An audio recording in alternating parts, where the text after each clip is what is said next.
Hello, welcome back to More Than Just an Allergy. I'm Allie, and today I'll be giving you my 1-year update of healing my gut. It's been about 8 months since I've given an update on my healing the gut journey. The past year I've been pregnant, making a baby. He is just the cutest little thing. I'll be filming this while holding my baby, so if you hear any grunting or cute little whimpers, it's from him. Most of the year I was pregnant, so it was really difficult to gauge which symptoms I was experiencing were due to my Mast Cell Activation Syndrome or due to pregnancy. I think pregnancy heightened some of my symptoms a bit since my body was under more stress. For the most part, this was the healthiest I've ever been. I feel like my gut is healing really nicely. I feel healthier. I wasn't as sick during my pregnancy as I have been in previous pregnancies, and I haven't had any sinus infections at all. I did have a sinus infection last month, and so I thought I was having a sinus infection, but I actually had COVID. So I'm feeling a lot better now once that's been over with. As a recap, I found that my food allergies and mast cell activation syndrome were causing my sinus infections, which were my more severe reactions.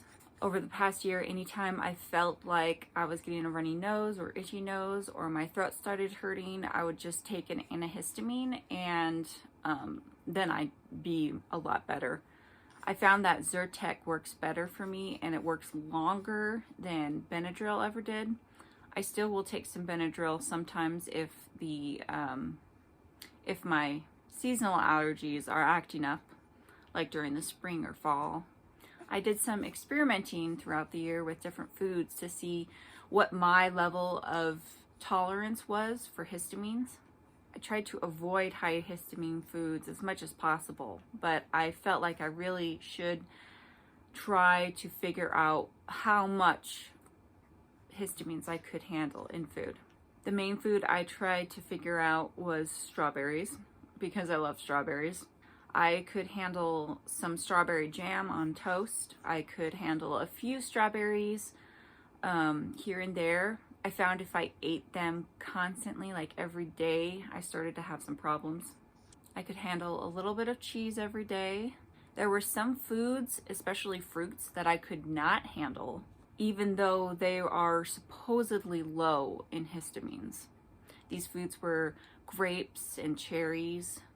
With these foods, they gave me an itchy mouth, like the roof of my mouth would start itching, which is part of oral allergy syndrome. If I ate anything that would cause the roof of my mouth to itch, I just would avoid it.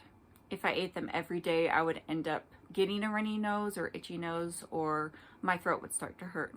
Another food that I really wanted to figure out my tolerance for was chocolate. As far as chocolate's concerned, it's interesting. I could handle the cheaper chocolate better than the more healthy chocolate.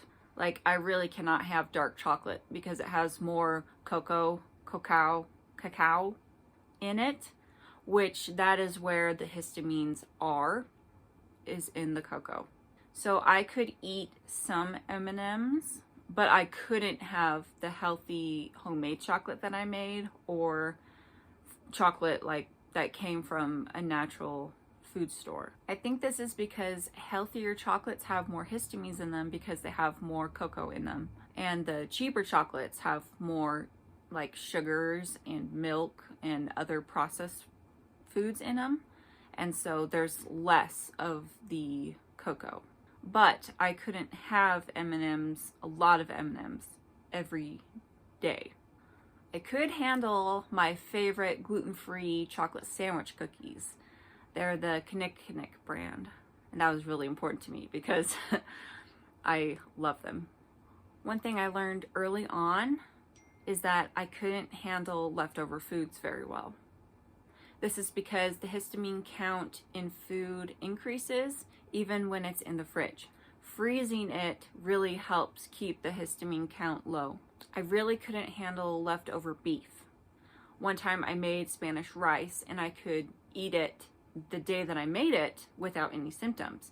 But then the next day, after I reheated it, within a couple of hours, I got a stomach ache, and it lasted for a couple of hours. The same thing happened when I made shepherd's pie.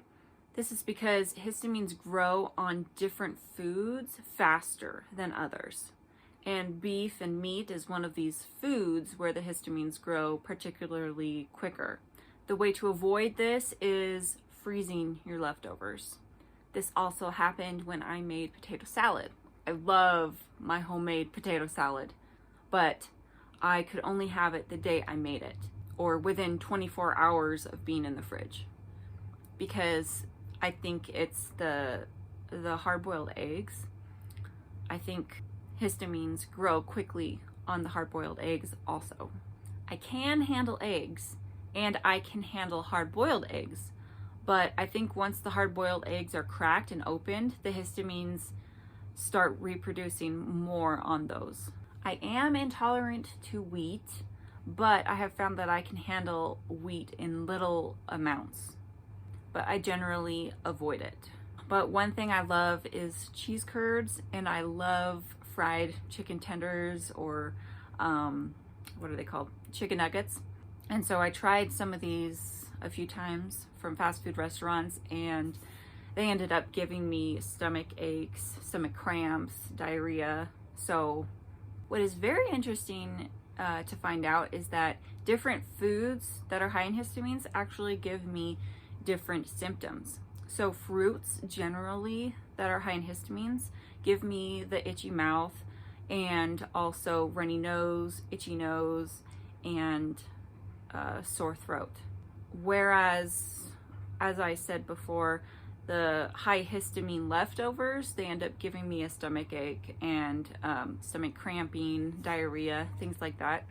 There are histamines that are released like upon chewing them and eating them, but there's also histamines that are released like in your stomach and also in your digestive tract.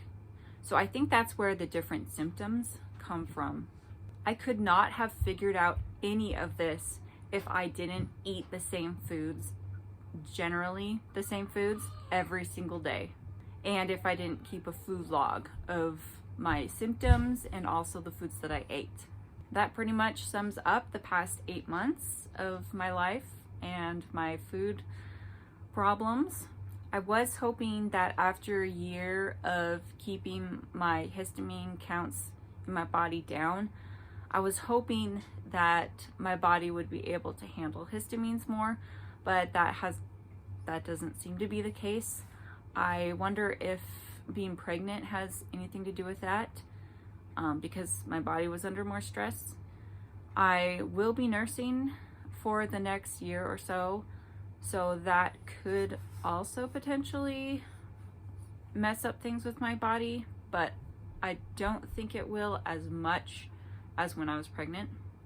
My goal is to keep up my low histamine diet and try to experiment a little more with other foods, keep my diet low in sugars to keep my inflammation down, and continue to help heal my gut.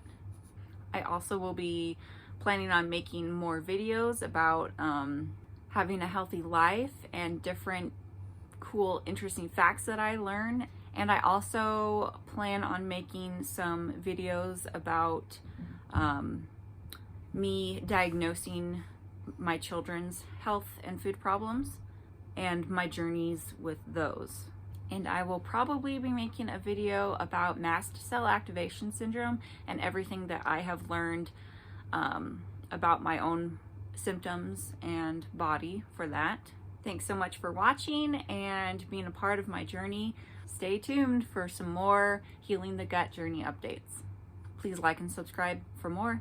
Thanks.